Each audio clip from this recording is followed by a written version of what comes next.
Hidden Gems, Episode 43, Tigris Euphrates? Welcome to Hidden Gems, a board game podcast where we review unusual, forgotten, and underappreciated board games. We're your hosts. My name is Chris. I'm Jason. Thanks for listening to our show. So, why are we doing this? Just Jason and I. And why the heck are we reviewing Tigris Euphrates? What's happened? What's happened? That's not a hidden gem. Well, what we were originally supposed to do in this episode is we were going to be partnering up with another board game podcast contributor, the Gamecasters. And unfortunately, and a lot of this was my fault, we just couldn't get our schedules to sync up. It's usually your fault. It was my fault. I take full responsibility. A little bit of miscommunication. I could have been much more clear on recording dates and such. So I'm telling on myself that's my fault. So Gamecasters, if you're listening, sorry about that. But we are going to make it happen, hopefully sometime next year. But the plan was for us to do one review in Gamecasters style. And that review was going to actually be Tigris and Euphrates. So not really a hidden gem. And then another review was going to be more in our style. And that was going to be The Ravens of Thri, Sahashri. The one no one's ever heard of. The one that nobody's ever heard of. Which was actually requested by the Gamecasters, I might add. Yeah. I had thrown one out and said, hey, what's a game you think's pretty hidden that you would like to review? And they mentioned that one. So all that to say, that's why we're doing these two games. But unfortunately, the episode didn't go quite as we planned. But that's okay. Jason and I are going to have a good time, hopefully, recording this episode. Jason's making a face. Are we not recording? We are. I'm just trying to figure out why we're both picking up on each other's mics. We tested this before. All right, I'm going to stop talking and let you figure it out. No, I'm not going to touch it. We're just going to go. Is it okay? I mean, it's the same thing we were doing last time, so okay. I'm assuming it's fine. But there's not really any great way to know. Sure. All right. So, Jason. Internet connection is so terrible in here. Terrible in here. So, what have you been up to, man? What have I been up to? It feels like it's been a whirlwind the past couple of weeks. Every time I come in here, I'm desperately trying to think of what I've been doing that is as cool as whatever Chris is going to come up with. And I never have anything recently. I feel like Tunic was my last big breakthrough. Well, I do feel like we got a show coming up soon that I know you're going to be talking about. Oh, yeah. I feel like I shouldn't spoil it. No. Let's keep it to ourselves. Because I don't even think we've talked about the show that came before it. The predecessor, or the spiritual predecessor, maybe. We've mentioned it plenty of times, but I don't think we've ever really talked about it. Probably because it'd be very confusing to talk about. But anyway, all that to say, there is a new show coming out on Netflix in a few weeks. 2 weeks, I think, that I'm pretty excited about. Yeah, me too. I feel like I have to share it now. I'm not going to go into the details of it, but there is a show coming out called 1899. Okay. And it is by the makers of Dark. Yes. So if anybody who's listened to the podcast for a while knows anything about me, I love the show Dark. It's fantastic. We'll talk about it in more detail once 1899 comes out, but it's the same makers, a few of the same actors. Looks really interesting. It does. I'm excited about it. But yeah, outside of that, man, I haven't had a whole lot of time. I feel like we've been busy. We were traveling and then getting readjusted back to normal life. My kids have been doing football and baseball on the weekends, so it just feels like all of our time is just sucked up by good stuff. Yeah. Right? Probably better stuff than playing video games. But Cameron took up my recommendation, and Cameron has been playing Tunic recently, so I'll let him share more about that when he's back on the show. But he keeps texting me, and they're like, this boss is so hard. What do I do? And I just laugh. It makes me want to go back and play it again. And actually, what was interesting was he was texting me about it, and I was trying to figure out where in the game he was in the progression. Yeah. And so I was going back through, reading a walkthrough, and just remembering how awesome different parts of it were. And I stumbled across the fact that there is a new aspect of the game that has been discovered since I finished it that is mind-blowing, which is pretty cool. You mean not DLC? Somebody figured something out? Yep. No way. Which is pretty crazy. That was just hidden by the designers? I guess so. Dude, that's wild. Yeah. I love that kind of stuff. Yeah. So put your other lesser video games down and try it out. It's coming. I have to admit, in the interest of the podcast, I'm often playing different things just to give myself something to talk about for future episodes, but my interest is piqued. Trust me. Yeah.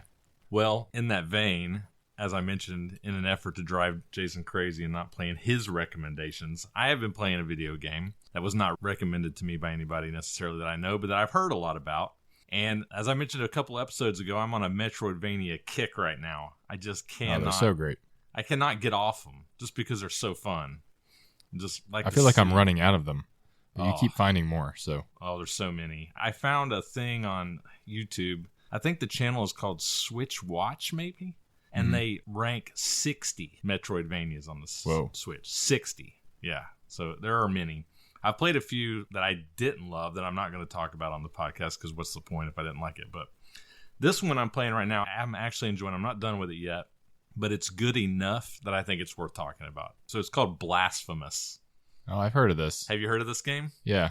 It's really dark. It's really dark. And blasphemous. And blasphemous, yeah. It's kind of 16-bit dark, though. It looks like a Super Nintendo game. Had like Castlevania vibes. A little bit. Like Symphony of the Night, maybe. It kind of looks like that, yeah. I guess I'll start by talking about the premise or the story. From what I can tell, it's weird and kind of hard to explain. But the general idea is the game takes place in the land of Custodia. And apparently everything that happens in the world and happens to your character is heavily influenced by this force called the Miracle. I think, and I'll emphasize that I think the Miracle is maybe like what this world's God is supposed to be. But it's kind of a weird, and I guess maybe blasphemous interpretation of God, because it seems that the Miracle blesses some, but then curses others and turns them into horrific creatures. And it's not really clear why it might happen to some versus the others. But at any rate, it's kind of hard to parse out what's going on here. But you play as the penitent one who is trying to purge the land of its sins, and you're also trying to purge yourself of your own sins through pain. Interesting. Yeah, so your character is kind of masochistic, I guess. Maybe that's why I'm drawn to this game. I don't know. I don't know what that says about myself. But he has this kind of weird obsession with pain, and he's trying to purge the land of its sins, basically. The gameplay itself, I guess the one thing against it is it's not super unique. There's not like one thing that I can point to and be like, this game does this, and I've never really seen anything like it before. Yeah. It feels familiar. I think everything it tries to do, it does pretty well. I will say one thing about it is the level design and the enemies are good. And what I mean by that is you can't just hack and slash your way through this game. Right. I hate games where you can just, what I call spam X, where you just hit the same button and you just kind of are swinging your sword wildly and you're cutting everything down. Mm-hmm. You will not make it in this game doing that. You absolutely won't. You have to have a plan for every enemy that you come across or you will get destroyed. This game is difficult, very hard. I died numerous times in the first 2 hours before I really kind of figured out what I was doing in this game. So you have to have a plan, and it has a very Dark Souls, Elden Ring-ish feel as well, in that you can kind of go anywhere. The game does not stop you from getting very deep in the wrong direction. And just getting destroyed. And just getting wrecked. And I was just pitching a fit one night. My oldest son was watching me, and I'm like, man, this game is impossible. And then I found out that I was just not where I should be, and I had to go back and go do other things. But all that to say, I like this game a lot. Like I said, I haven't finished it, but if you like a challenging experience, a thoughtful one, I think this is one to check out. Blasphemous. It's pretty good. Cool. Yeah, it was on my list. Try it out. It's fun. All right. Well, like usual, we have a cocktail. This is a weird looking one. It made me think it had charcoal in it again from all the leftover charcoal from the Halloween episode, but you said it doesn't. So what is this? It doesn't. And in retrospect, I kind of wish I had put a little bit of activated charcoal in this one because, as you correctly pointed out, this drink kind of has a greenish tinge to it. Yeah. And it really shouldn't. It should look more kind of blackish purple, if anything. So maybe you can add that to your drink if you decide to make this one. But this drink is called the Raven. So as I mentioned earlier, we're reviewing the Ravens of Thri Sahashri. So I thought I would do the Raven. So this is 1 ounce of vodka, 1 ounce of rum, black rum. That's what gives it its kind of dark color. Okay. 1 ounce of blue curacao, which is why it looks kind of green, right? Mm-hmm. So you shake those, strain into a glass, and then you float on the top 1 ounce of Chambord. Oh, okay. Which is blackberry liqueur, which is also a darker liqueur. So if you don't know what I mean by floating, it's really not that hard. But you do need, I think, to do it well, a bar spoon. So a lot of bar spoons, they're these long spoons that you mix drinks with, but they're kind of corkscrewed Yep. on the other end. And if you slowly pour a drink onto that end of the bar spoon, it will go down that swivel and it'll just kind of dribble off the end. And you can float a liqueur or a mixture on the top of your drink. And that's kind of what you want to do with this one. So it's a little bit more finesse. Fancy. A little fancy. They're kind of showing off on this one a little bit, but it's really not that hard to do. So that's how you make the Raven. Nice. I like it. It's strong. It is. There's no fruit juice in this one. I feel like I say that every time there's not like club soda or fruit juice in it, but it's all alcohol. It's a sip and drink. All right. Well, we have some updates, I think, on the state of the podcast. It's been a while since we've talked about how things are going and some of the latest happenings. So we do. We have a Hidden Gems business meeting. We do have that. But we've also had a lot of activity going on in Discord recently, which has been nice. I finally got onto Discord. I don't know if you noticed. This was not my fault, okay? I don't know if I explained this before, but I had another account. Well, actually, I guess maybe it is my fault, but it's also Discord's fault for poorly designing their login feature. Because when you accept an invite to a new Discord channel, forum, whatever they're called, there is a microscopic button underneath the login that says, already have an account? Click here, instead of whatever the giant button is in the middle of the screen. And somehow I missed that. And if you don't click that button, it creates a second account for you, and then you are up a creek. And you have to figure out how to get rid of one of the accounts or merge them together. So I deleted one of my accounts, and then it took like a week for it to actually get deleted in their system. And then I was able to log in. So I'm in Discord now. And hopefully I'll get to catch up on all the channels that are in there. Yeah. So.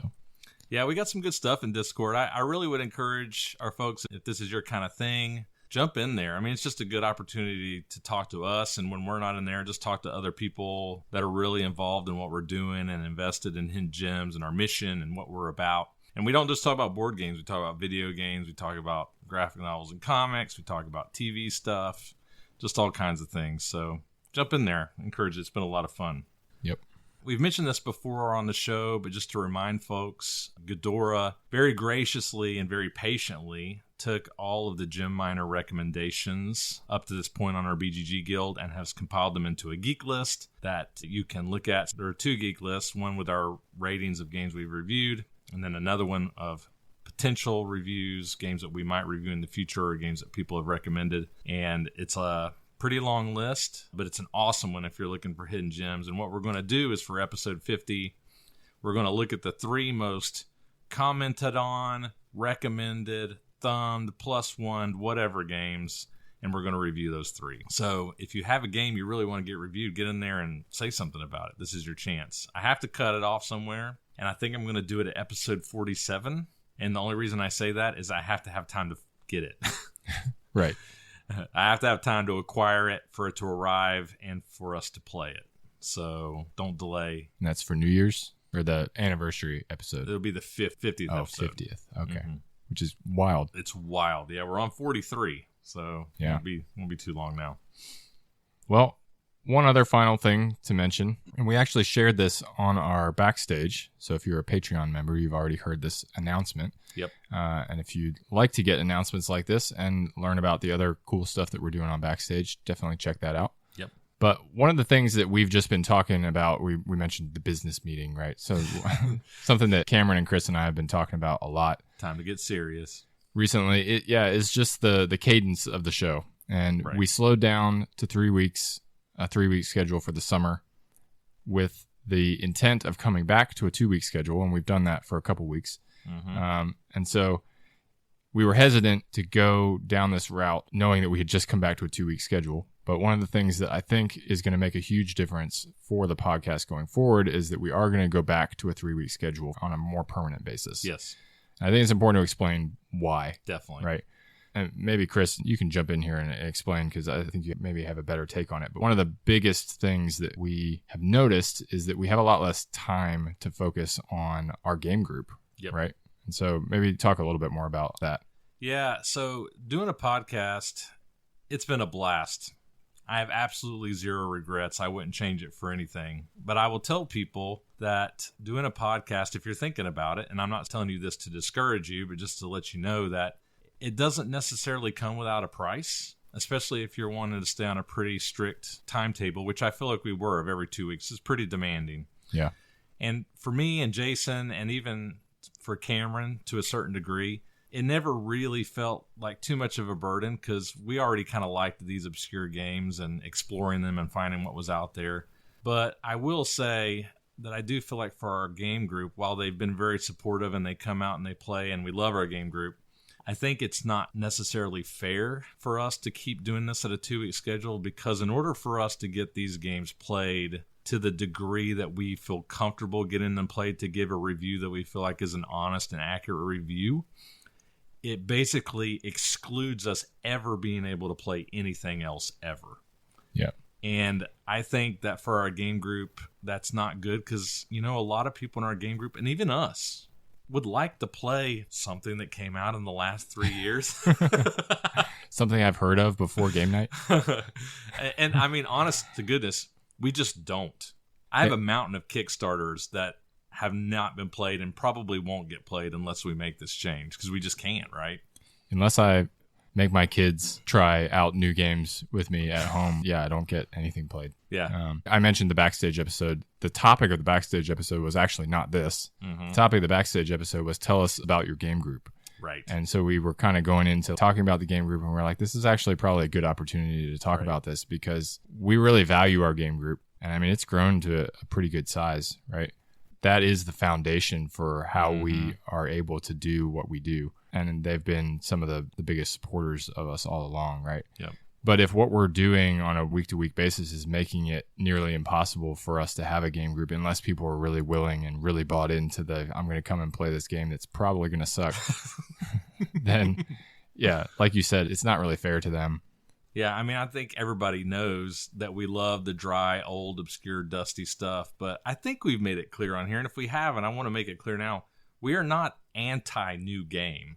I think there are some trends in new games that I'm not wild about, but that doesn't mean that I don't enjoy them. There are a lot of new games that I played that I really like, you know, and I would like to explore them more, kind of see the direction the hobby is going in, and we just aren't right now at all.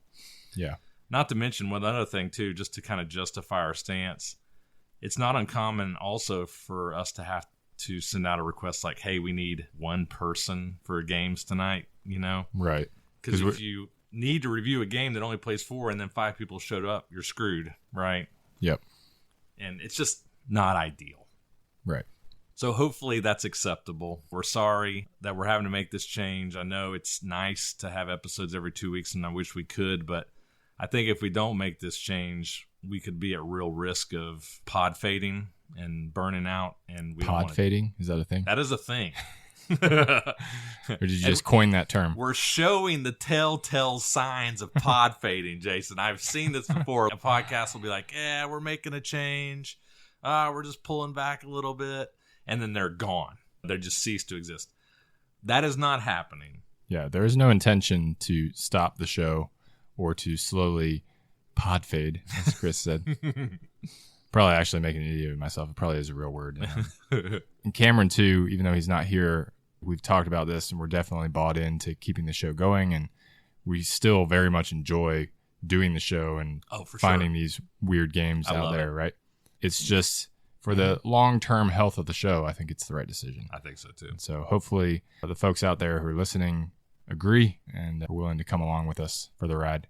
I hope so. And one more thing, and this is a bit of cool news, I think, is that if you've been following along the last few episodes and maybe you're a patron or a Patreon supporter, we've been talking about various different topics to our patrons, our Patreon backers, and we're going to continue to do that. But one thing we are going to add is for our supporters, we're going to be doing, I would say, informal reviews of games in our Patreon, but not games that would qualify as the hidden gems category, but like newer stuff. You know? New stuff that we'll actually get to play once in a while. Exactly. So Jason, I know, is excited because we've talked about reviewing Feast for Odin.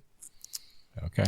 Yeah. Again, informally. It won't be exactly how we do it on the show normally, but it will be close. It'll basically just be the three of us just kind of chatting about our thoughts about the game and what we feel about it, maybe after just a single play. I myself have never played Feast for Odin, so I'm excited to try it. Yeah. And so we'll be doing things like that. Today, for example, if you're curious and want to know, Jason and I will actually be talking about American Bookshop, which could probably almost qualify. That's what I was going to say. Yeah, I think it would. But it's brand new, at least the new printing. So we're at least going to give our preliminary thoughts on it. So if you want to hear about what we think about American Bookshop, again, if you would like to support us on Patreon, as low as $2 a month, you can hear our thoughts on American Bookshop and other games. That's right. All right. Well, I think that about wraps up our banter for today. I think so. So how about we review some games? Let's do it. I remember when I first saw Rin. I was at the Ambassador's Hall. Her eyes were like nothing I have ever seen. I remember when I first saw Feth. He was helping an old woman who had fallen in the street. It must have been the day he arrived. He doesn't know I saw him then, but it was sweet. My father had brought me to Japan. Normally, he would never allow himself to be so distracted on a business trip, but I had been having visions. People had started to talk. It was best for everyone that he take me with him, and here I was. I spoke to Rin for almost the whole night. I didn't dance. I didn't glance at my father's associates. We just talked until it was time to leave. I remember that he didn't want anything from me, just words. He didn't know much about Japan, and I wanted to tell him about a different world to the one I had lived in. My job was to entertain the guests, not to sadden them. But my reasons for telling him older stories were different. I wanted him to know a good Japan, the home that I once knew. As I turned to walk away, she grabbed my arm and kissed me on the cheek. In that moment, her life flashed before me, a vision stronger than any I had had before. It was not a happy image. Rin was a courtesan, and not by choice. That made me want to help her. Behind her sadness was a steel, a fire that hadn't been put out. That made me want to know her. There was also a darkness, a presence like wings. I remember the shock in his eyes when I kissed him. I slipped away while his father called for him. When he turned up again at my door, he was claiming to be there on business. We just talked some more about his life and mine, about what we had pictured our lives becoming, and about what they had turned out to be. We began to meet regularly after that. I had a sense of cold foreboding, a sense of danger flying around me, settling in the rafters of my hope. For all the darkness that surrounded her, I could see a presence that was darker still. I could almost hear a calling. Soon, as ever, people began to talk. I'd run from my home, but I wasn't going to run from her. We ran, together, fleeing the men who kept her trapped in her own life. I remember men chasing us. I remember the old woman seeing us run. I remember the sound of gunshots, the woman falling. I don't remember escaping. I remember Feth's eyes, and I don't remember their color. I remember my parents, but it's fading. I'm fading. As we escaped, she collapsed and hasn't woken since. Her mind is failing. The darkness I sensed in her thoughts is taking form. Outside my window, ravens have gathered. They can see she's weak. We must rebuild her memories before they disappear entirely. I close my eyes and I drift into her thoughts. All right. The Ravens of Thri Sahashri, or maybe Thri Sahashri? I'm not too sure, to be quite honest. It's kind of all made up anyway, right? So It's actually not. No? So Thri Sahashri, and if you're trying to Google this or look it up on BGG, it's Thri, not 3 like the number 3, is a Buddhist term, and I'm trying to remember what it means now. Shoot. Look it up real fast. I didn't even know it was a real word, so. It is. It's a phrase. It means like another plane or something like that. In my mind, I keep thinking 1,000 points of light, but that's George Bush. No, that's not right. I don't know why that's coming in my head. It's the 3,000-fold world system? I don't know. It's on BGG, people, if you want to know. But at any rate, it's a phrase. All right. I don't know. All right. I claim to have pretty good Googling skills because that's half of what my job is. That was pathetic. But, yeah, it's not coming up here. Okay. Ravens of Thri Sahashri. Published in 2013, most recently by Osprey Games, but also Japan Brand, Manifest Destiny, and Banana Games. At the time of this recording, its BGG ranking is 2018. Designer of this game is Kuro, which is a pseudonym of a Japanese indie game designer, Yasushi Kuroda. So this guy is prolific. Okay, so he acts as his own publisher and produces on averages 10 games per year since 2007. Unfortunately, not many. 2000? Since 2007. 10 per year. Oh. 10 games per year. That's what I get for taking a drink while you're talking. So he's known for his quirky designs and his games that use pretty impressive anime artwork, which I would say very much holds true in this game. Yeah. If you're not familiar with this game, you may have heard of his other designs, Unicornus Knights, Ars Alchemia, and Testament. Maybe. Those are his 3 probably most well-known ones outside of this game. I've heard of Unicornus Knights. Mm-hmm. The other 2 don't ring a bell. Yeah, those are his. All right. Brief rule summary for Ravens of Thri Sahashri. This is Good not luck. brief. Good luck, Chris. And I don't feel like it can be. Man, this game is weird, people. It's real weird. Weird freaking game. Okay? It's a cooperative game, like I said, but it's an odd one. So I'll try to explain it as succinctly, but as completely as possible. Okay? So, as I mentioned, the Ravens of Thri Sahashri is an asymmetrical cooperative game where the players will either take on the role of the psychic investigator, Feth, who is searching for the right memories for Ren to relive, or Ren, this is a girl, who will be drawing from these memories to repair her damaged heart. So what the heck does that mean? Well, in order to win the game, the players will be working together to play cards to rows in order to complete a poem that will repair Ren's heart. Ren's heart, quote unquote, consists of 4 randomly drawn face-down cards that only Ren knows, placed in a vertical column. Each of these memory cards will have a color, an ability, and a number on them, ranging anywhere from 1 up to 5. Each of these cards starts a row of a dodoitsu, which is a type of verse inspired by Japanese folk songs, in which the first 3 lines contain 7 syllables and the final line contains 5 syllables. In the same way, the players will be playing cards to these lines so that the sum of the cards in each of the first 3 rows adds to 7, and the final row adds to 5. If they can accomplish this 3 times before a game end trigger occurs, they will win the game. Simple. So, let's start by talking about Feth's turn. Feth begins by drawing cards from the face-down draw deck, revealing the cards in a line face up in front of him. There is no limit to the number of cards that Feth can draw on his turn. Memory cards, which I described earlier, are placed by Feth face up in a public area called the Atman in an overlapping fashion according to how the color is gridded on that card. So what does that mean? So as I mentioned, each card has a color, but the card is broken up into a 2x2 grid. Some sections of that grid will be colored and some will be uncolored or shaded. So the colors might be diagonal from each other or they might all be on the left side, etc., etc.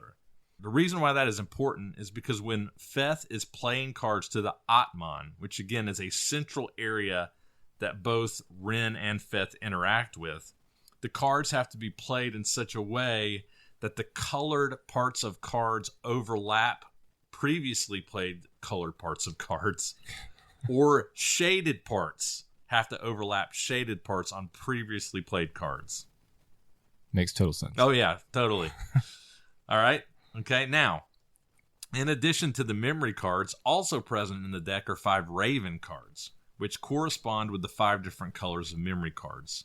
When drawn, the Raven cards are also placed in a face-up row in front of Feth. These Ravens are important because once a color of Raven is revealed, anytime a card of that color would be discarded, and normally to be used in the next round, discarded cards can be used in the following round. It is instead placed under the matching color of Raven and is at risk of being permanently removed from the game. The Ravens are trying to steal your stuff. They're trying to steal Ren's memories, of course. The reason I say at risk is because Feth does have one more trick up his sleeve, something called reliving a memory.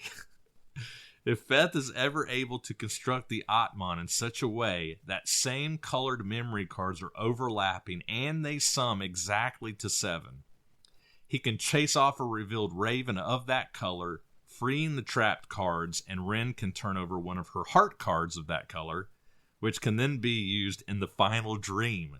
Confused yet? More on the final dream in a minute. Once Feth is finished drawing and placing cards into the Atman, any drawn but unplayed cards are discarded or placed under the matching color of Raven, and then Feth's turn ends. Okay, Ren's turn. On Ren's turn, she must take a single card from the Atman and play it into her topmost unfinished row in her heart poem. So remember, the heart cards are 4 face-down cards. They have to go 7, 7, 7, 5 in numbers. You have to go from the top down in order. Okay, you can't start the second row until you finish the first line of the poem. Okay, the card taken from the Atman and added to the poem can be taken anywhere from the Atman, even if it's partially covered by other cards. However, pulling out a card from the Atman may cause it to split into 2 separate groups of cards. If this happens, Ren decides which group of cards gets discarded. This can be helpful because not only does Ren's heart lines have to follow the 7-7-7-5 pattern, but, and this is a big but, the colors of the face-down cards that start each line of the poem must be represented in the Atman as well. I mean, that's like the critical part of it, I feel like, right? Yeah. Yeah. So if... And only those colors. And only those colors. So if Ren's 4 face-down cards are 2 reds, a yellow, and a green, red, yellow, and green must be in the Atman at the end of the round, and those are the only colors that can be in there for them to be finished. Yep. If that makes sense. Memory cards taken by Ren are placed face up into her heart lines as mentioned, and those cards also have abilities listed on them that may be used by the players to help them accomplish their goals. That's all I'm going to say about it, but that is not trivial. Okay? Mm-hmm. If the players complete all 4 lines and the colors in the heart and Atman match, they win the round. They will then shuffle the discards back into the deck and must complete this process 2 more times. Any cards under Ravens are permanently removed from the game, and the revealed Ravens remain out for the following rounds. The final kicker, and we're almost done, is that in the 3rd and final round, the players undergo the final dream. And what this means is the players must complete 1 line of the poem every turn. So normally you can take as much time as you need to complete a line. In the final round of the final dream, you have to complete a line per turn, basically. Yep. That might sound impossible. And it would be impossible. Remember, I told you if Feth relives a memory, you get to save a heart card for the final round that you can then play to help you basically add to a line to play more than 1 card to finish a dream. That's all I'm going to say about it. I know it's confusing. So that's how you win. You can lose if you can't play to finish a line in the final round. You can also lose if the draw deck runs out in a round or all 5 of the Ravens are revealed face up in Feth's play area. And that's generally how you play the Ravens at Thri Sahashri. That was long, and I'm sorry for that. I hope that you kind of understand what's going on here. Chris had to read the rule book to this one like 6 times. Oh my gosh. Yes. Yeah. Maybe not 6 times, but 4 times at least. I tried to read like half of it and gave up because we were obviously just playing you and me. So I was like, I'll read part of the rules, make it easier to get started. Get started quicker, yeah. I was like, nah. I was trying to make dinner for the kids, reading the rule book at the same time. I'm like, what is this? I don't. It's a weird one. So let's just get rolling. So this, as I mentioned, it's a cooperative game, but it's an odd one. The game is super unique, right? And I think one of the things that makes it unique is its asymmetric nature. Okay?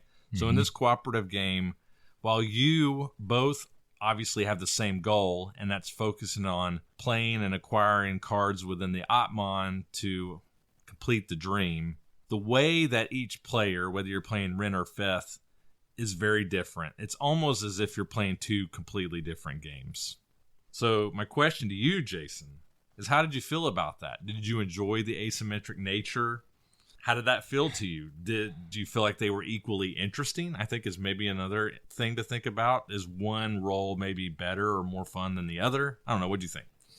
Yeah, so as Feth, if you didn't pick up on all of this in Chris's excellent rules explanation, as Feth, you're kind of playing this puzzle game, right? You're playing this game of, okay, how many cards do I need to draw? And how do I arrange these cards in this weird Atman thing with the overlapping pieces that all match in the right way? And you're trying to construct these groups of 7 to be able to get rid of ravens. And there's this spatial puzzle that you're doing. I think that's reasonably interesting, right? Trying to figure out these combinations of cards. How many do you draw? How do you keep the ravens away? All that stuff. How do you build the Atman? Right. And how do you construct it in a way that you split it when you want to, don't split it when you don't want to, create these groups of 7, all that stuff. Yeah. As Ren, you're still thinking about a lot of that same stuff, but really your turn is take a card from the Atman and put it in your poem. Take a card, and it will do something or it won't. Right.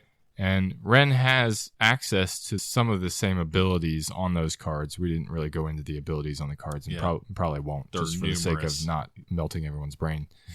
But the cards that are placed into the poem have abilities on them that can be used to help with various things throughout the game, right? So Ren has the ability to use those abilities, the ability to ability. Allow myself to introduce myself. Yeah. But so does Feth, right? He does. And actually, Ren, I think, can only use certain colors. Only like 2 of the 5 colors, yeah. Yeah. So I think while both sides have very different roles, Feth's is probably more interesting. Okay. Just because of that puzzle aspect to it. Yeah. What did you think? That's interesting, yeah. So I actually read online on BGG a little bit about this, and most people would agree with you that they think that the Ren role is more interesting. Wait, I said the other way around. I said the Feth role is more. Yeah. I'm sorry. Would agree with you that the Feth role is more interesting, and I don't know if I agree with that. I would say I don't know if Ren is more interesting, but I think they're both equally interesting. I think on BGG a lot of people were like, "Well, playing Ren sucks," because all you do is you just draw a card. But I do think there's a lot more to it than that, and the reason why I say that is, while it is true that you can only take and place one card, and that's basically your turn, what you take and place is infinitely important to winning this game. And it conveys a lot of information to your partner, to the player playing Feth. Maybe. But so let me try to defend it. So ideally, when you play as Feth, when you're putting the cards out in the Atman, you want to give Ren a lot of options, right? You're trying to give Ren choices. So what if I take a card that doesn't complete a row? So let's say it looks like I could easily complete a row, but instead of taking a 2, I take a 1, and I say, okay, we're still not finished. Why did I do that? Why would I not just take the 2 and finish the line, right? That would seem to be the obvious move, right? Aren't we trying to finish these lines? Mm-hmm. But maybe me taking that 1, I'm trying to tell you something like, hey, we don't want this color in the Atman. Or maybe I'm taking this card because I know that we're really going to need that ability on that card. So I think there are things to think about when you're playing Ren, not to mention taking a card that's intentionally splits the Atman to remove even more cards of a color to get them out of the Atman. I think there are definitely some interesting things going on here. That's not to say that Feth is not also interesting, but I don't think that Ren is a throwaway character, I guess is what I'm saying. Yeah, and I hope that's not what I was saying I don't earlier, think so, yeah. I'm more commenting on what people were saying on BGG than anything. Right. Yeah, so I think that's a good transition point. Obviously, any game that's co-op like this, that's 2-player, is going to draw comparisons to a game like Hanabi. Of course. Right? That's the only thing this game is really like, in a way. Yeah. Right. We talked about that a lot as we were playing it, and I'm curious to hear your thoughts. Hanabi, I mean, it's not a perfect game, but it is a game that allows you to do a lot of subtle communication back and forth based on the clues that you're giving. That really is the core of the game, right? Mm-hmm. The core of the game is being able to interpret your partner's clues to figure out what are they trying to communicate by what they just said to me about my hand, and trying to work out that puzzle. And if you do that well, you can succeed in Hanabi. And if you don't, then you'll learn for the next time, right? Right. Did you feel like there was the same amount of room in this game to communicate those types of clues in a way that was meaningful? Yeah, I did. So I'll be interested to hear your thoughts on this too, because admittedly, I certainly played the Ren role more often than the Feth role. And I think in the Ren role, and maybe why I enjoyed it more and why I'm such a supporter of it, is because I do feel like that's really what you're doing in this game, is you're trying to communicate to Feth what you're trying to accomplish, because Ren is the only person at the table that knows the unknown information, right? Mm-hmm. Feth has no clue, right? Feth Yep. is just kind of like throwing darts at a board and seeing what sticks and trying to figure out, I know what the face down cards are. I know what numbers we need. I know what colors we need.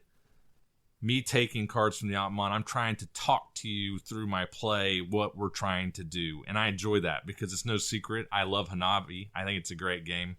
I think it shares those similarities in your communicating through your gameplay, and that's about where it ends. But I do like that. But I will say, and I won't speak too much to this because I feel like you might have more to comment on this, that as Feth, you're just a little bit more blind, I guess. Like I said, you're just kind of taking guesses and hoping things stick or work out and letting Ren try to help you get direction. Yeah, I think I definitely felt that, because I guess one of the things that factors into that is that the decision space is much wider in this game. Yeah. Right? When you take a card out of the Atman, it could be because you really wanted that number. It could be because you really wanted the ability that's on that card. It could be because you were trying to set up some situation in the Atman for the next turn so that it splits or so that something else happens. Or it could be I just don't want the color in there. It could be because you don't want the color in the Atman. Right. It could be because you're trying to communicate something to me about what you're taking, right? And so this is true. I think there's definitely room to try to communicate stuff, but I feel like it gets lost in the weeds a little bit of, well, I don't know what you're trying to communicate, and there's not really a great way for me to deduce what you're trying to communicate unless we're table talking, which you're not supposed to do. And so it feels like the element should be there, but it gets lost in translation a lot of the time. And so as the Feth player, I feel like you start just trying to be like, all right, well, I'm just going to throw as much stuff out there as I possibly can. Or in the last round, I'm just going to be as conservative as I can to not like accidentally place a whole bunch of stuff into the Atman that we can't get rid of, that we actually don't need to have there. Sure. And so it felt like as playing as the Feth player, I was just getting into this routine of like, well, I'm just going to try to get as much stuff out there and just see what happens. Yeah. Right. Having played Hanabi a lot, I know that your first time playing Hanabi, you're kind of clueless too, and you don't really know what's going on. And then you learn ways to communicate with your partner. Yeah. So I'm sure there's probably room maybe for that to come about as the you development of a meta. Yeah, if you play with the same partner often. But yeah, it felt much denser in this game, trying to figure out those strategies.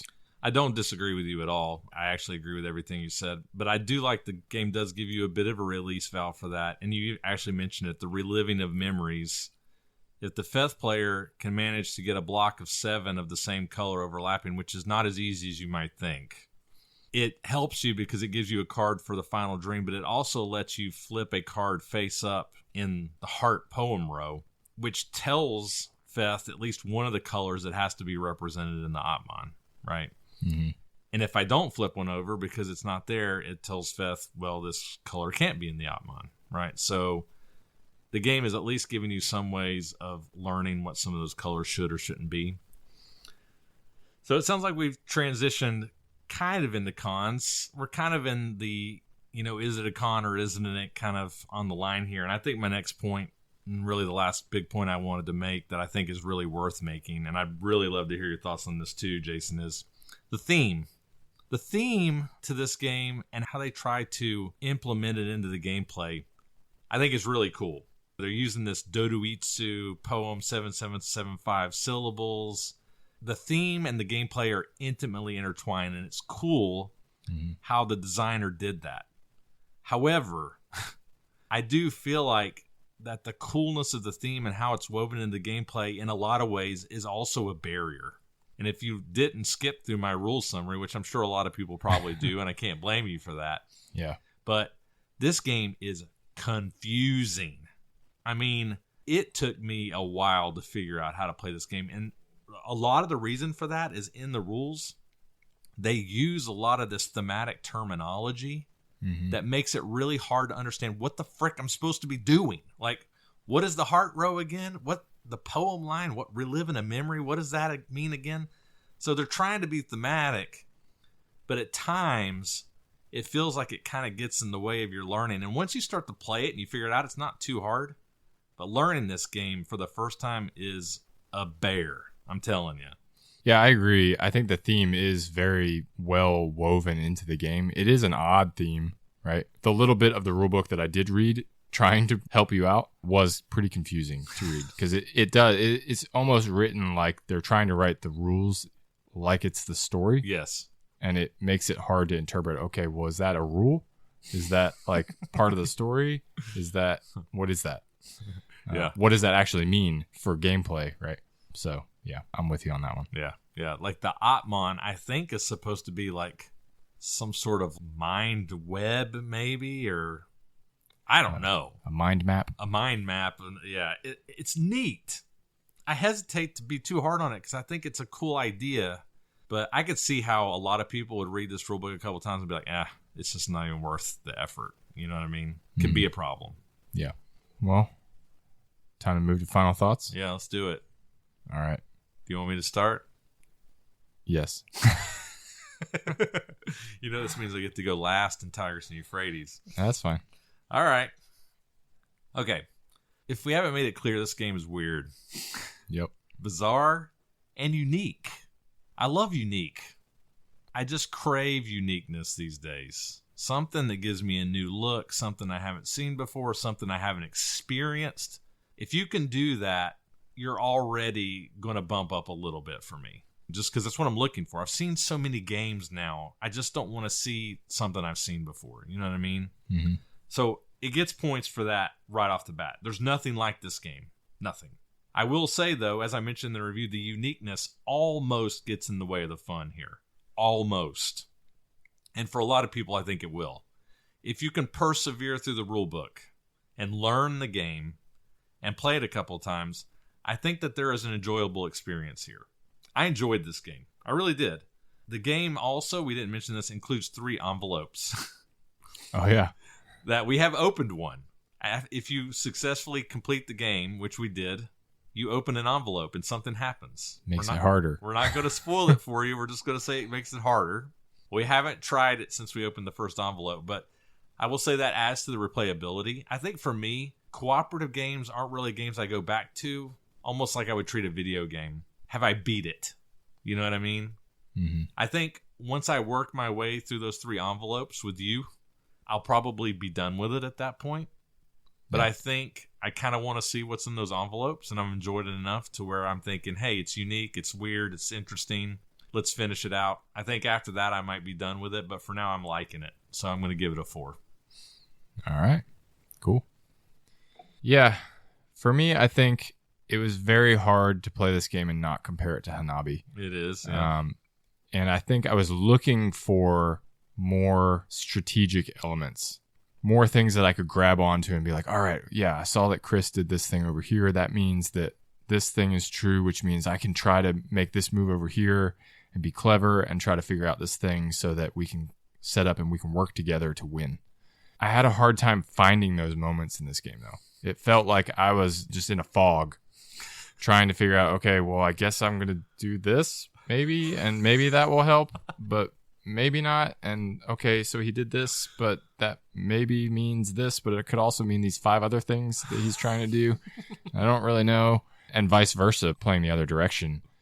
I agree that this game is super unique, and it wins many points for that. It actually reminded me a lot of Code of Nine, right? That we talked about a while back. Maybe it's because of the anime styling or whatnot, but that game just keeps coming up. I mean, that game is crazy unique, right? It's so cool, yeah. And it's got this weird theme. The worker placement spaces are named like the place that we went when we saw the machines and the world was coming to an end. The world exploded, yeah.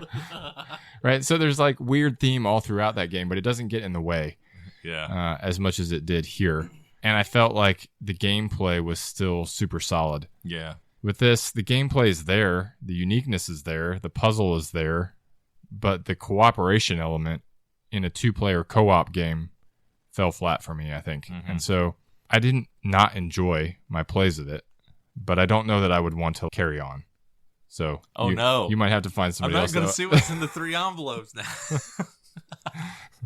So my final rating for this one is a 3. I think it's worth checking out if the uniqueness of it and 2-player co-ops are your thing. If you're like the type who doesn't have a big game group and likes to play 2-player games, which I know there are a lot of folks out there in that boat. This is definitely one to check out if you can get through the rulebook. But for me personally, it's just a 3. Respect sadly. that. That makes sense. Maybe I'll just read what's in the envelopes tonight. Well, if we piqued your interest, there are several copies available on Noble Knight. So I have a couple of quick updates on Noble Knight, so make sure you pay attention here. So our code is changing. New quarter. What's that? Again. So if you want to get 10% off of your order, use the discount code HGEMS. That is HGEMS in the discount code field to get 10% off your order. However, that code will not work for a while. And the reason for that is we got some hot news. Noble Knight is starting their annual holiday sale starting on November the 14th. So nice. If you ever try to use our discount code during a store-wide sale, it will not work. You can't overlap store-wide sales and codes. So you'll already be getting at least 10% off of pretty much every game in stock, probably a lot more than that. So if you've been thinking about picking up some of these more obscure, weird games we talk about on here, Noble Knight's a good place to look. And starting on November 14th, you can probably get some really awesome good deals. So check them out. Cool. Also, 16 copies on BGG Marketplace as well. Nice. All right. Well, those are our thoughts on the Ravens of Thri Sahashri.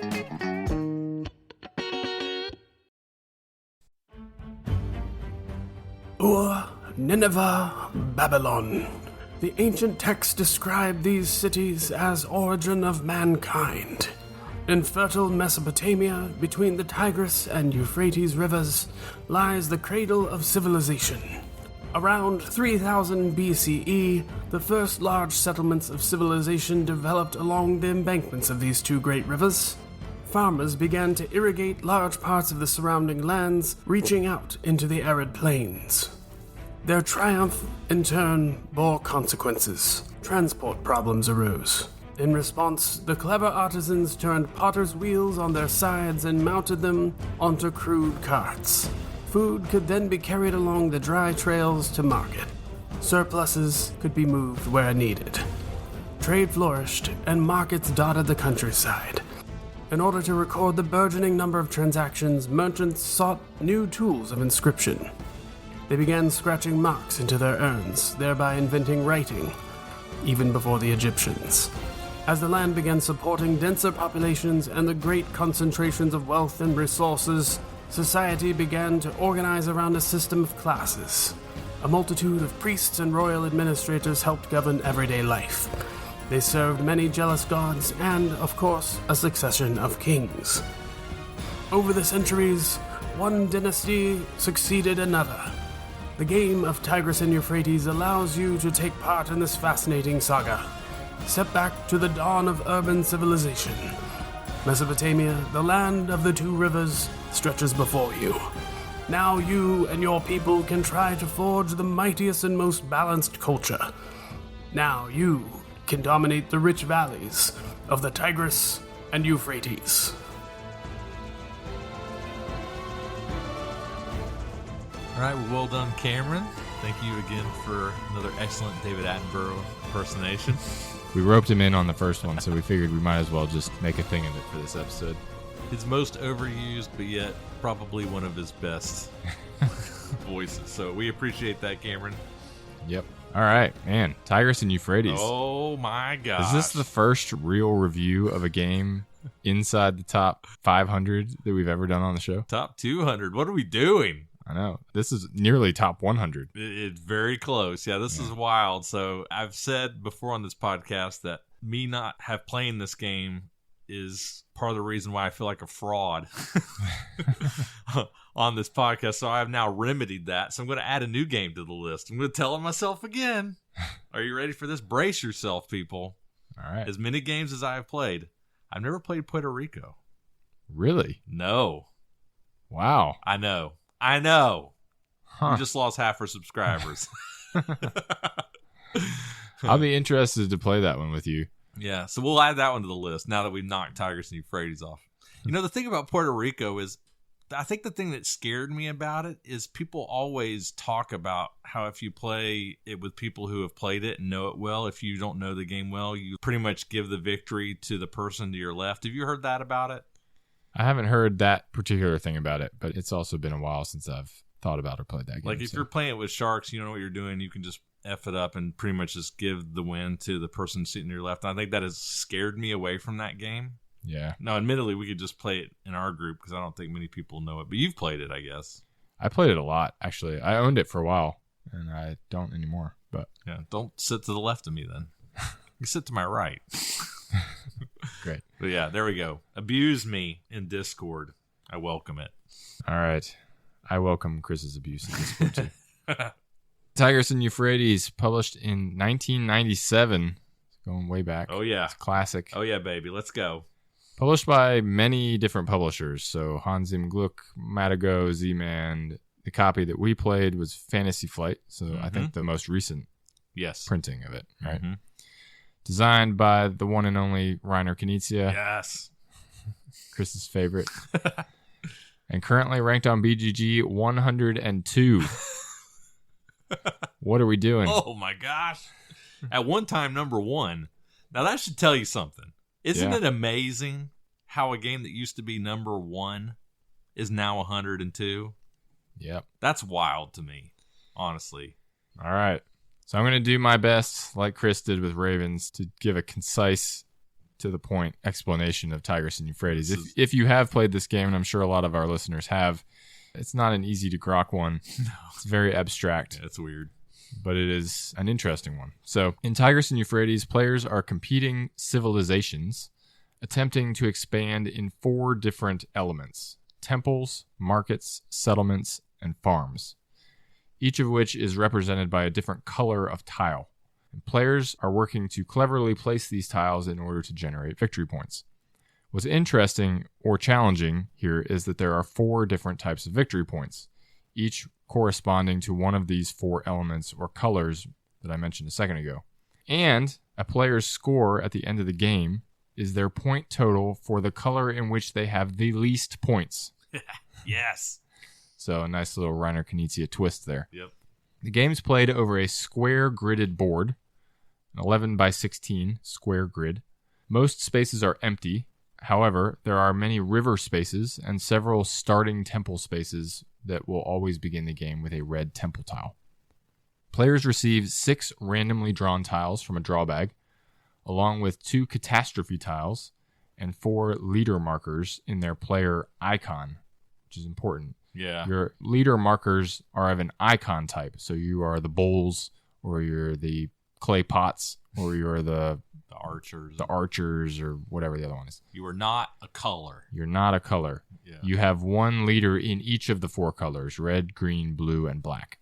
So on a player's turn, they get to take 2 actions from a list of 4 possible actions, and doubling up is allowed, so you can do the same action twice if you want. So you can position a leader, you can place a tile, you can play a catastrophe tile, or you can recycle your hand to try to get better tiles. So let's go through those real quick. So positioning a leader, a player will take one of their leader markers of any color that they choose and place it into any empty space so long as it's adjacent to at least 1 red temple tile. Now this has the potential to cause conflicts, which I'm going to come back to in a second, but just know that that can happen. The other action the player can do is placing a tile. So of the 6 tiles that you've randomly drawn behind your player screen, you can choose one of those tiles and place it anywhere on the board. The only real rule around this is that blue tiles have to be placed onto a river space, and only blue tiles can be placed on river spaces. Generally, players are attempting to place these tiles into groups of adjacent tiles where they have a leader of the matching color. The reason for this is that when you do that, you receive a victory point token for that color. So as an example, if there is a group of tiles out on the board that are all adjacent, doesn't matter what color they are, and I have a blue leader, my blue leader is in that grouping, or that kingdom is what it's called. If I place a blue tile anywhere adjacent to that kingdom, or anybody for that matter does, or anybody, yeah, I will receive a blue point because I have the blue leader in that kingdom. Right. That's all I'm going to say about that for now. We'll talk more about tile placement when we get into conflict. So the next action is placing a catastrophe tile. So each player, again, has 2 of these to start the game. A catastrophe tile can be placed onto any space on the board that doesn't contain a leader. And this tile basically destroys that space for the remainder of the game. So any tile that was underneath it is gone, and that space is just unusable for the rest of the game. And finally, like I mentioned, players can choose to recycle tiles out of their hands, so you can discard any number of tiles out of your hand and draw back up to 6 to try to get better tiles if you don't like what you currently have. So this is all pretty straightforward so far. Where it gets tricky is when we introduce conflict. So there's 2 ways that conflict can happen. Whenever a set of adjacent tiles includes at least 1 leader, I already mentioned this is considered a kingdom. If another player places a leader into a kingdom that is the same color as a leader that already exists in that kingdom. So, for example, if Chris is the archers and I'm the clay pots, and Chris has a red archer leader in a kingdom, and I decide to place my red clay pot leader into the same kingdom, which means it's just adjacent to the blob of tiles that's on the board, this creates what's called a revolt. Yes, uprising. An uprising in the kingdom. Whereas if 2 kingdoms are ever connected, 2 separate kingdoms are connected with a tile, and that connection would cause there to be 2 leaders in that joined kingdom that are of the same color. This creates what's called a war. The rules for revolts and wars are slightly different in terms of how strength is determined, but in essence, each player determines their leader's strength based on the tiles that are on the board in the kingdoms. Mm-hmm. Then the players, beginning with the attacker, declare how much additional strength they're going to put forward by spending the right color of tile in order to add to their strength. The highest total strength wins, ties go to the defender. In a revolt, the losing side loses their leader, and the winning side gains 1 red temple point. In a war, the losing side loses their leader and all tiles of the color of that leader in that kingdom. And the winning side gains a point for every tile discarded and the leader that was discarded. Yeah. This can also disrupt the board significantly, changing subsequent wars and revolts and everything else that's going on the board. Yeah. So that's all I'm really going to say about that. There's a lot more to it than that, but that's nice. That's well done. Yeah. That's as far as I'm going to go. There are 2 other major mechanisms to note about the game, though. One is treasure points. So each of the starting temple spaces on the board that I mentioned earlier starts with a treasure token, a single treasure token on it.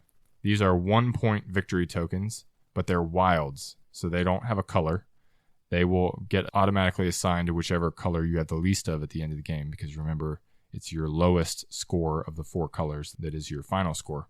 To acquire these treasure points, a player has to have a green leader token in a kingdom that connects 2 of these points together. Yeah. So, or more. Yeah. 2 or more. So it's not enough to have a green leader in a kingdom that has a treasure token in it. You have to have a green leader in a kingdom with a treasure token and connect that kingdom to another kingdom that also has a treasure token, at which point you get to take 1 of the 2. Yeah. Which is, I think, a brilliant mechanism for incentivizing expansion and conflict and wars and all this stuff. Because treasure tokens are handy. Yeah, they're very handy. The other mechanism that I should mention is monuments. So if a player manages to place a tile at any point in such a way that it creates a 2x2 block of same colored tiles, so a 2x2 square of green tiles, for example, they can choose, they don't have to, but they can choose to flip those 4 tiles over and place a monument on top of it. Now, this is an interesting trade-off because it removes strength from that kingdom, but it allows you to get a monument. So what's a monument? Monuments are limited. There are only 6 of them, and each monument is a combination of 2 of the 4 colors. So there's like a red and green monument, and a black and a blue monument, and a black and a green monument. When a monument goes out on the board at the end of a player's turn, if they have a leader in a kingdom with a monument that is the same color as their leader, they get 1 point of that color. Right. If that makes sense. So, but that's every single turn, as long as you maintain your leader in Their that turn. kingdom, Yep. that player's turn. Yep. Right. So this is a good way to kind of rack up points, Yes. but it also makes you a target. For sure. So that's pretty much it. The game ends when the bag runs out of tiles, or if there are ever less than 3 treasure tokens remaining on the board. And as I mentioned before, player with the highest score in their lowest scoring color wins the game. Nice. So one of the trickiest aspects of this game, I think, and probably one of the cleverest, is that scoring mechanism Right. of the only score that counts is your lowest one. Mm-hmm. This is not the only game that does that, Nope. but This it's is a Knizia thing. but it's definitely probably one of the earliest ones that did it. I think so. Yeah. And so let's just talk about that. How did that change how you played this game? How does it add to it, subtract from it? I think it's a great place to start because I don't think we've ever talked about this Knizia scoring method before, and I think it's just worth talking about if people aren't familiar with it. As you mentioned, it's not totally unique. Knizia's used it before. Ingenious comes to mind. Samurai would be another example of this kind of mechanism, but it's a really good one. And I think the reason why I like it so much is I think we've all been in games before. I don't think this is an uncommon occurrence where you're playing a game, you're really invested, and then somebody pulls off that just killer scoring opportunity, right? Where they score like 1,000,000 points. And you're like, well, this game's over, you know?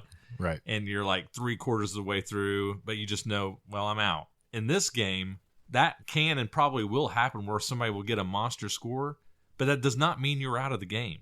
That also doesn't mean that that's not good for that player, right? That's great if you can do that because that means you're less likely to have to worry about that color, but it does not mean you're out of it, right? Yep. Because again, it's your worst color that's scored, right? So despite what's happening on the board, you always still feel like you've got a chance. You know what I mean? Because Yep. you're like, well, that person could really suck in green, right? Even though they just scored 7 points in red, right? Mhm. So I think that's a really clever way to go about a game, right? Yeah.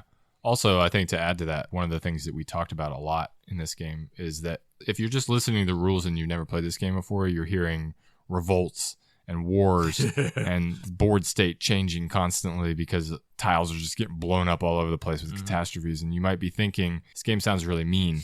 Like, is it just going to be a game of people brutally attacking each other the whole time? And in one sense, it is, Yes. because that's kind of the point. You're incentivized to create wars because you score a lot of points when you It's do a that. game of confrontation, yeah. But because of this scoring mechanism, even when you get attacked in a war and your leader gets knocked off the board, it doesn't feel as painful because if your leader was out on the board, you probably already scored a lot of points with him, and you're probably now focused on other colors Right. that you don't have as many points in. And so that leader getting knocked off, while it is important, and it's definitely not something you just throw away if you can help it, it takes some of the sting out of this attack, right? Because you're like, all right, well, I already scored enough points off that guy, so go ahead and knock him off. Fine. It's fine by me, right? Right. Yeah, and I think I agree with you. Me personally, I agree with you. But it is funny. We most recently played this game with Bill, and Bill doesn't agree with you. I have to pick on Bill a little bit because he's not here to defend himself. Because I think you make good points. Getting knocked off the board, it's not like most area control games where you get knocked off and you're like, well, I'm done. I can't recover now. A revolt in this game can get you right back into a position of power if you have the right tiles to pull it off. But I will say, man, Bill got mad when we played this game last time. And I understand that to a point too, because especially early, you can be working towards something. Somebody can just boot you out. Yeah. Right off the bat, you can just get kicked out, right? So I felt for Bill in this one.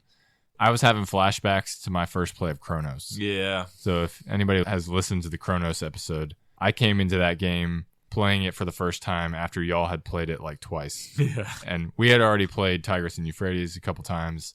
I had played it a couple times like way, way back a few years ago. And Bill came into it for the first time learning the game and just got destroyed. Got his ass kicked. And I feel for him in that, right? If you're coming into an aggressive game like this or like Chronos, and you're not as up on the rules and you don't know the ins and outs of the strategy and people are just taking advantage of you left and right, like, it's painful. Cool. What were some other things you enjoyed about this game? Oh my gosh, man. There's so many ways to go here. I think we would be remiss if we didn't talk about the catastrophe tiles.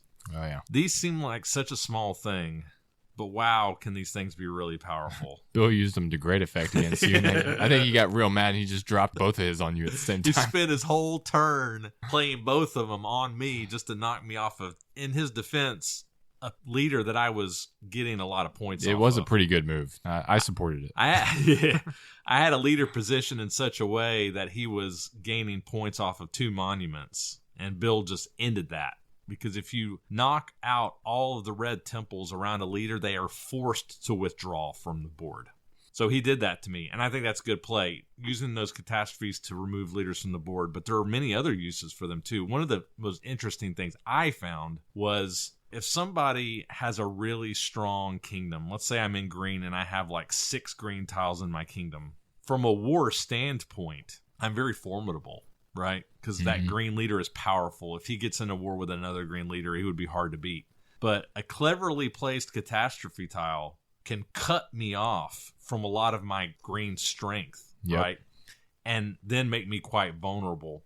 The downside of that, though, is I'm not scoring as many points. Right. But I'm at least making it winnable, right? So I think the catastrophe tile gives you a lot of flexibility to disrupt and to give you the opportunity to pull off things that you might not otherwise be able to do. Yeah. And like you mentioned with Bill's play, I mean, I think they're crucial too once the monuments start coming out on the board. They're one of the primary ways to cut people off from those monuments. How did you feel about the monuments? I know you have thoughts about these things. Yeah. So we played this at both 4 and 3. And I think having played it at both, it's likely a 4-player only. I don't know if might be a bold statement, but I agree with you. That may be too bold. I don't want to come out definitively against that, but it felt like this might be a 4-player game. Yeah, recommended. I agree with that. The thing that we ran into at 3 was that it felt like we just got the monuments out on the board early, and then it just became this battle over, well, I knock you off this monument, but then I just jump on the other one over here, and then you knock me off this one, and I jump on the other one over there. And there were enough monuments on the board that's like, well, I get knocked off this one. On my very next turn, I'm just going to place my leader over here on this other one. Right. And you somehow managed to get off in the corner of the board where nobody could reach you onto a monument, and just sat there by way of a war. Yeah. Yeah. And sat there for 3/4 of the game. Yeah. And granted, I guess me and Bill could have done something about that. But it was so much effort and so many turns to get over there to do something about it that, I don't know. It felt like the board was a little too spacious. Yes. Yeah. Like, whereas in a 4-player game, you never would have gotten away with that because there would have been people on top of you all the time. Right. So what was the original question? How you feel about how I felt about the monuments. Yeah. So in a 4-player game, I thought they were great, right? It's this tense decision. And I sort of mentioned this in the rules, but not completely. When you place a monument, you are potentially gaining a ton from that because you have this recurring income of points. Right. But at the same time, in order to do that, you're using a turn to place a tile, and then you flip all 4 of those tiles over. And in a war... That's all your reinforcements, yeah. Right. I didn't go into all the details of conflict and how it works, but in a war, which is generally more common than revolts. Yeah. And more higher point scoring, right? Right. And in a war, your base strength, before you add stuff from behind your screen, is based on the number of tiles of the color of the leader you're using to attack with in your kingdom. So if you have your green leader in a kingdom and you're attacking a green leader in another kingdom and you have 6 green tiles in your kingdom and they have 4 in theirs, you're already at a 2-tile advantage even before you play stuff from behind your screens. When you play one of those monuments, you're flipping 4 of those tiles upside down, right? Which nullifies them. Yes. But it gives you this recurring income thing. That everybody wants a part of. That everyone can use if they knock you out of there, right? And so it's this really interesting decision of like, oh man, well, I can get this recurring point engine going, but then I'm also making myself super vulnerable and a target because now everybody wants in on that, on that game. So I thought that was really cool. Yeah. Now, all that said, in the 3-player game, because we were so spread out, everybody could do what they wanted to do. Everybody had the space and the distance from opponents to be able to just do. I'm going to build my monument over here. You're going to build your monument over there. And everybody, I have a monument. You have a monument. Everybody has a monument, right? You get a monument. You get a monument. Yeah. And maybe we were playing wrong, maybe we should have been trying to stymie each other in those efforts. But I think so. There's only so much you can do in that regard, right? With the catastrophe tiles, eventually they're gone, and then you just work around it. Well, I would just interject and say, though, and I think that we weren't using this to great effect. Again, we're still learning the game. But I think revolts in our games are underused because you're correct that spaciousness is important concerning wars because it requires two globs reaching out and touching each other, right? Mm-hmm. But I can be in the very, very farthest corner of the board and I can be revolted, right? You don't have to hook into me. You don't have to link up to me. If I'm sitting over there milking a monument and scoring a bunch of points on it, there is nothing precluding you from dropping in there and kicking me out in revolt. Assuming you have the right tiles. Assuming you have the right tiles. And I'm glad you mentioned that because we need to segue into that. I don't know. Let's just see what you think about it because this is interesting, I guess, to at least talk about. When you're revolting or you're warring, anytime you're in conflict, the defender has a pretty great advantage, right? One, he gets to see what is committed on the front end, but even better than that is all he has to do is match you to beat you, right? Yep. So trying to overtake people can be hard in this game. Now, that's not to say that the game doesn't give you the ability with that recycle ability, which I think we were also underusing, the ability to, okay, I really need to kick this guy out. Maybe I spend a turn, throw these 3 black tiles away and see if I can draw some more red ones. So on my next action, I go in there and revolt, right? Mm-hmm. But all that to say, bag draw and dare I say randomness and a little bit of luck can factor into this game, I think. You need to be aware of that. Yeah, I mean, one game I won primarily because you attempted an attack against me in blue, and I just happened to have the tiles to fend you off. Yes. And I scored like 6 blue points. You had off a lot, of that. too. Yeah. Yeah, it's worth knowing not all the colors are equally represented. There are a lot more reds than any other color, and blue is kind of lower in the representation, and I had quite a few, and I was like, yeah, I feel pretty safe to try this. And I'm pretty sure I drew every single blue tile in the game that game. Couldn't get a different color to save my life. Yeah. Yeah, and I think the distribution is correct. I mean, red is the most highly used because it's also used for revolts, and it's about double the count of the others. Correct. For whatever reason, in most of the games that we played, I couldn't find red tiles at all. I don't know why. But if we're talking about the randomness aspect of it, I mean, yeah, there's going to be situations where you're like, I really need some red tiles right now, and you can't find them. Yeah. But at the same time, it can be frustrating, but it didn't feel unfair. No. In the sense that you generally always have something that you can do. Yeah.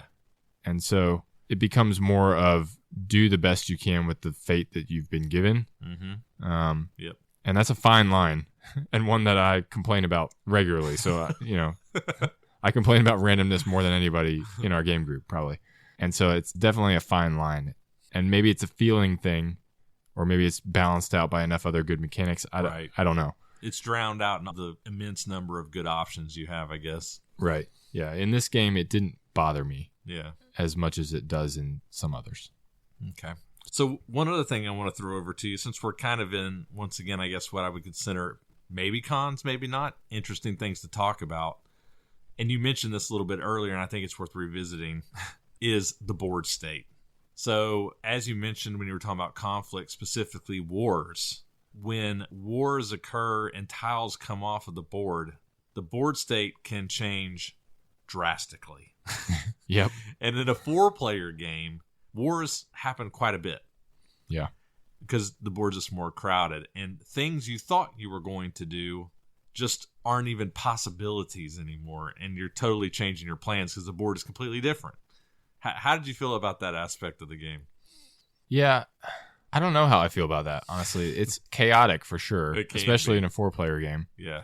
Because if it's not clear, remember, when a war happens, not only does the losing leader get wiped off the board, but every tile that matches that leader's color gets wiped off the board, which usually means that the kingdom gets broken up into a whole bunch of pieces because all these connecting tiles that were there.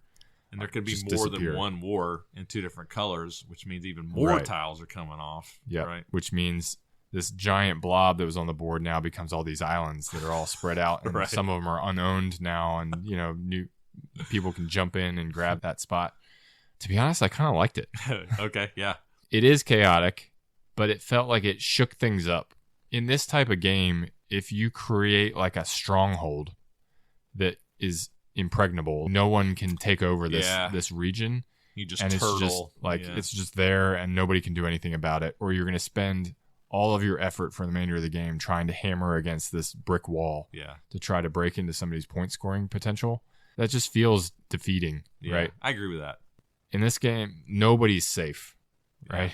Mm-hmm. Like, even if you're not involved in the war, you can be disrupted because somebody came in and attacked somebody else. You can force a war with somebody who's not even your main target and still disrupt the person who is your target. And it just, there's so many opportunities and clever ways to maneuver around in the game. Yeah. I thought it just added to that. I will say, maybe this is switching subjects because I want to hear your answer, but this game is AP central. Yes.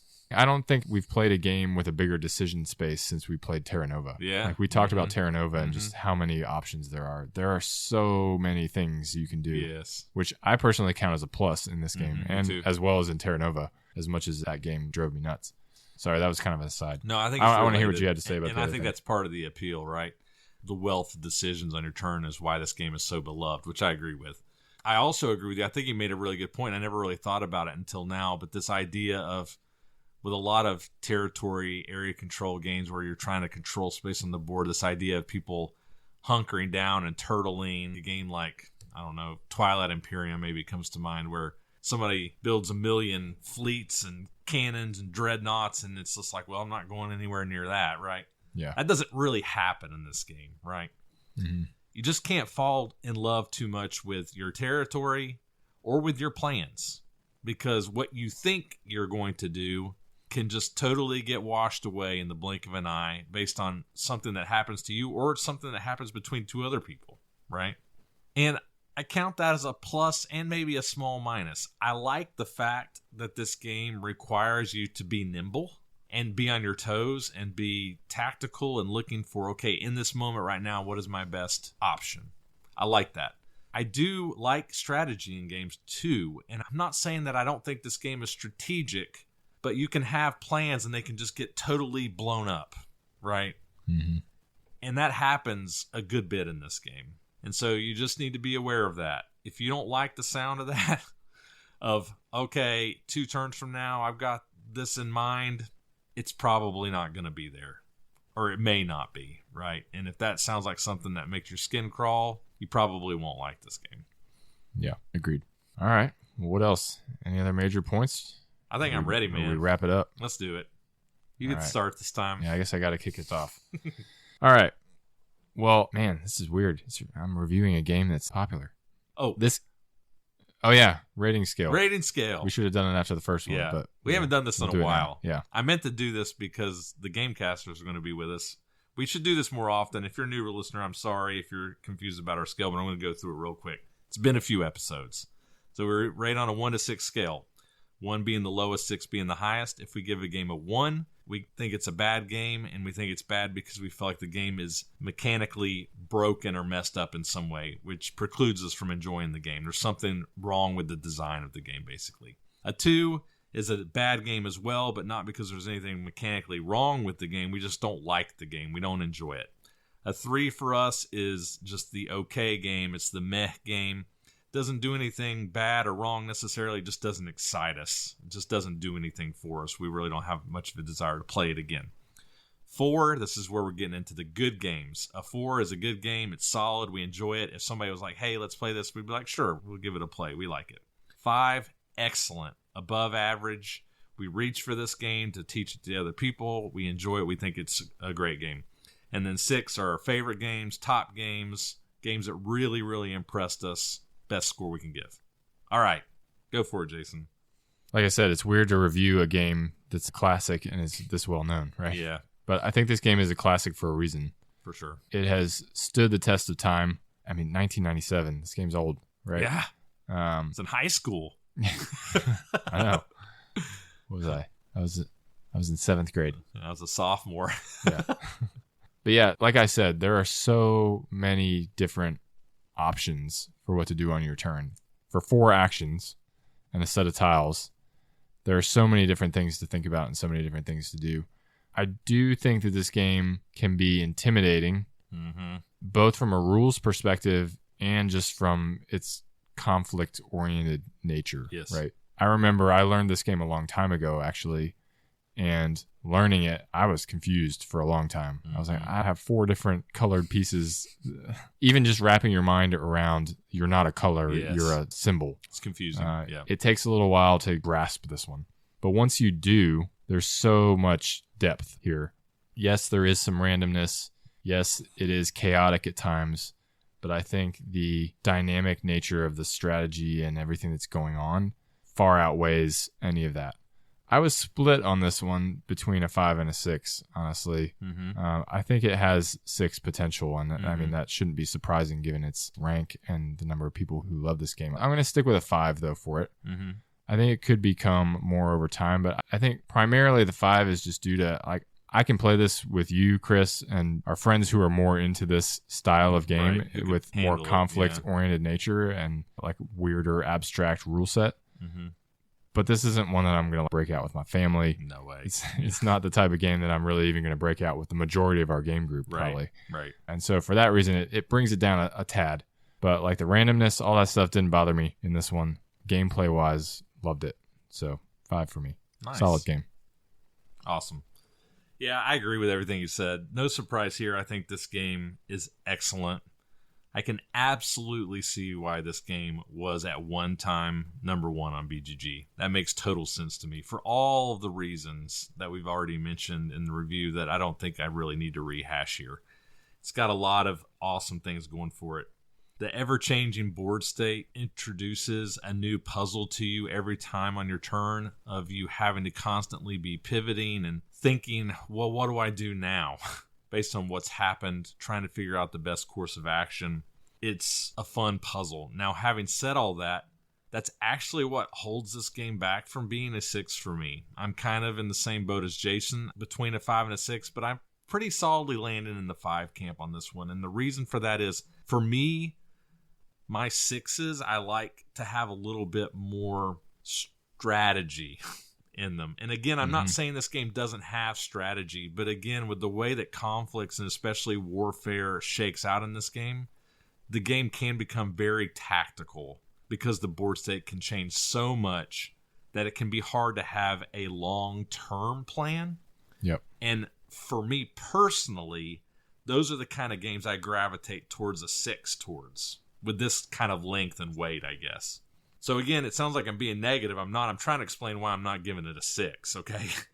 Yeah. I think the game is great, right? It's excellent, but for me, it's solidly in the 5 category. So that's where I'm going to land with Teeny. Interested to play it more. This game has a lot of variants, at least in the Fantasy Flight version, that I think could spice it up a little bit too. So I'm interested to keep pursuing this one. Cool. All right. I don't think it'll be too difficult to find this one. It's not. So it's interesting. On Noble Night, our sponsors, our friends, unfortunately, probably not the best place to look for this one because the only copies they have on there are the Mayfair copies, and because they're kind of collector's items, they're a little bit more high priced. I understand it because, again, they're kind of collector's items. Yeah. Which they specialize in. If you want a really cool grail piece for your game collection, that would be a good place to look. But if you're looking for an affordable copy, there are 37 copies on the BGG Marketplace. And I think most of them are the Fantasy Flight version, which is the one that I have, which is the most recent printing. And they're very reasonable there. So if you want to try it out, you can pick it up on the BGG Marketplace. No problem. Cool. All right. Well, we did it.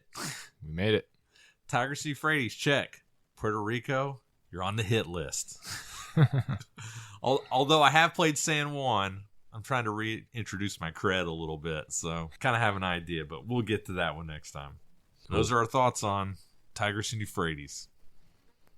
Well, thank you for joining us on this episode of Hidden Gems. If you like what we're doing, please remember, again, as we always say, it's a huge help to us to give us a rating or review on your podcast platform of choice. Also, follow us on one of our many social media platforms. Check out the BGG Guild if you want to interact with us, or if you have a game that you'd like to share that you feel is a hidden gem. And if you're so inclined, please consider supporting the show over on our Patreon at patreon.com/hiddengemspodcast.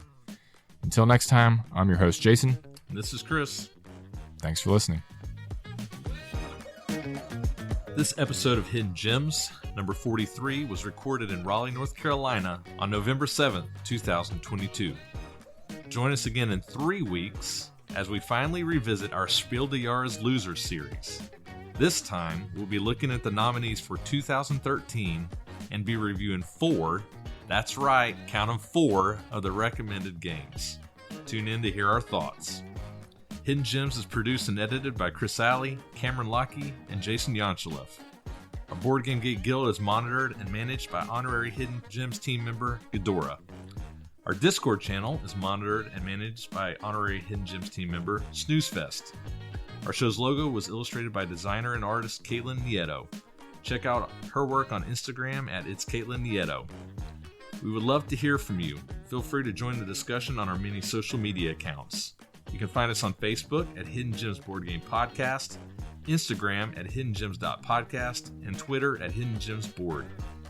Disagree with one of our reviews? Have something you want to say about one of the games we discussed today? You can also make your voice heard on our Board Game Geek Guild at BoardGameGeek.com, guild number 3874. Once again, thank you for joining us on Hidden Gems, and until next time, fellow gem seekers, enjoy your games and enjoy your search.